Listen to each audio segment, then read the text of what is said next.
தினமது 292 அதிகாரம். வரைவில் மகளிர். அன்பின் விளையார் பொருள் விளையும் ஆய்தொறியார் இன்சொல் இழுக்கு தரும். பைந்தூக்கி பண்புரைக்கும் பண்பின் மகளிர் நைந்தூக்கி நல்ல பெற. பொருட்பெண்டிர் பொன்மை முயக்கும் இருட்பெண்டிர் எயில் பிணந்தளியி எச்சு.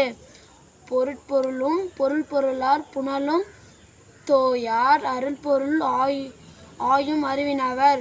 பொது நலத்தார் புனலும் தோயார் மதிநிலத்தில் மாண்ட அறிவினவர். தன்னலம் பறிப்பார்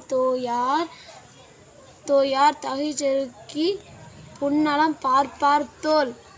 நிறைநெஞ்சு இல்லவர் தோயார் பிறநெஞ்சு பேணி புனவர் பவர்தோல். ஆயும் அறிவினவர் எல்லாருக்கும் அங்கென்ப மாய மகளிர் முயக்கு. வரைவில்லா மானிலையார் மென்றோல் புனையில்லா புரியார்கண் ஆளும் அலறு. இருமன்ன பெண்ணிற்கும் கல்லும் கருவருக்கும் தீநீக்கா பட்டார் தொடர்பு. நன்றி.